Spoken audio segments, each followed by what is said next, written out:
Dr. Rosema has kindly agreed to take questions from the audience. Yes, sir. Vicki, if I could ask you about internal improvements in the South, and if this is a little far afield from your talk, feel free to ignore it. As you know, people like John Quincy Adams, he was one of the great advocates of internal improvements, scientific endeavors, and so forth. He famously referred to observatories as lighthouses of the skies and so forth, for which he was widely, not universally, but widely ridiculed in the Southern and Western press. And yet it's interesting, as you say, that George Troup, his most vehement political opponent, also had that pragmatic ideology, internal improvements, canals, and so forth. To what degree, if any, do you see sort of an emerging sectionalism, an emerging states' rights rhetoric when you're looking at these Southern calls for improvements? Yeah, I'm not an expert on Southern internal improvements, but I have done some research, so I'll try to address your question. I think most of the Southern leaders wanted internal improvements, but most of them believed that the federal government should not be involved or pay for them. There was a big debate going on in the South about who was going to pay, who was responsible ultimately for the internal improvements. Some leaders believed that if you could justify the internal improvement like a national road for military reasons, for defense reasons, then the federal government should get involved. I haven't really looked at that issue regarding sectionalism with that question in mind. I did look a little bit at the North Georgia mines, the discovery of gold, with regard to the controversy, between Jackson and a lot of his opponents. Jackson and the federal government, while Jackson was president, sent troops into Georgia to get rid of Georgians that moved in on the gold mine regions in the Cherokee Nation. And that made a lot of North Georgians extraordinarily upset with Jackson. Felt like he had no legal right to do that. Georgia was a sovereign nation. They hadn't given him permission to send federal troops. So you can see a lot of politics involved there, and a lot of states' rights rhetoric regarding Jackson sending troops to get rid of illegal settlers in Georgia. But I haven't really studied it regarding internal improvements. Yes, ma'am. Is there, it seems to me, I mean, these are the major, Gilmer, Troup, Lumpkin, these are all the major players who are really working behind the scenes to undermine the Cherokees and the Creeks' legal, financial attempts to stay in the South. And the fact that this is, all of this technology development is happening, how much of this, is there any evidence that this is part of a larger effort?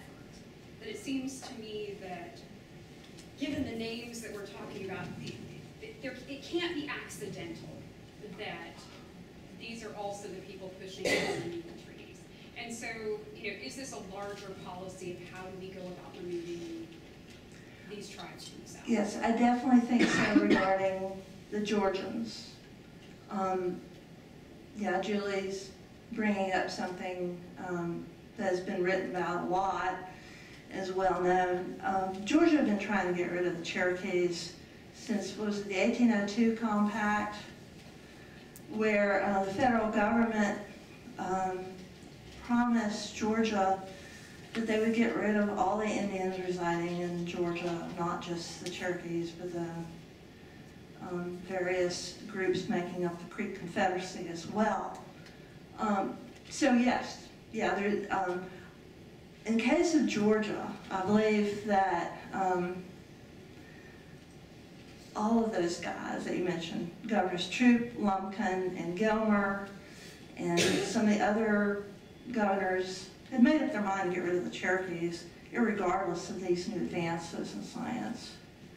They wanted the lands for agriculture primarily. But I think the role of trying to establish internal improvements, like connecting the Tennessee River to the Georgia and Alabama rivers for commerce reasons, even more so than agriculture after the 1819 boundary was established. I think the role of internal improvements and wanting to expand Tennessee, South Carolina, North Carolina, and to some degree North Alabama, interstate trade down to the Gulf and Atlantic ports played a bigger role in those states' decisions to go forward with Indian removal. It's very complicated. I go in a little more about this in my dissertation, which is a more full discussion of all the factors that weighed in the minds of all the Southern leaders about why they wanted to get rid of the Cherokees. But by the time the 1819 boundary, the final boundary of the Cherokee Nation was established in 1819 by a treaty, and they had that boundary for 19 years till removal of 1838. By then, like South Carolina, already gotten the Cherokees to cede all their lands. So, Calhoun, I don't think, is all that interested in expanding agriculture for his people over into Georgia and so forth. I think for some leaders like Calhoun, it's more a matter of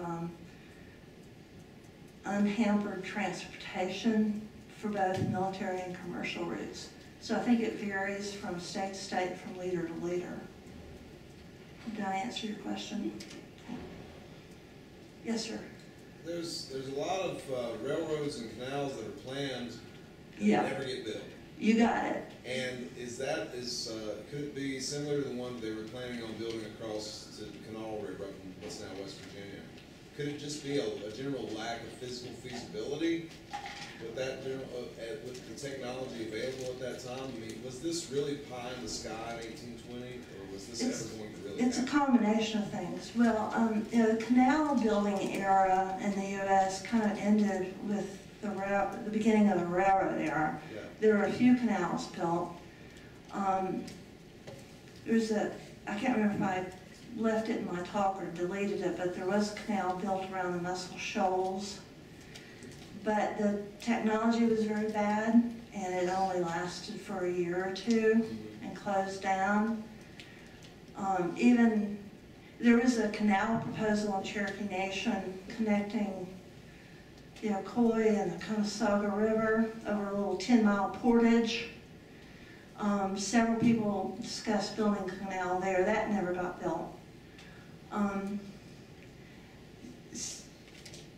So it's partly some of the early technology in canal building was not good, and they had that failure at the Muscle Shoals that discouraged further canal.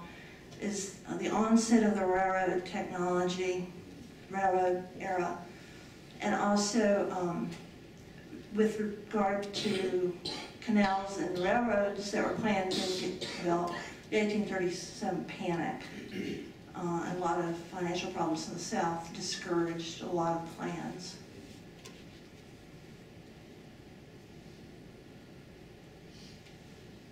Anybody else? Okay, thank you.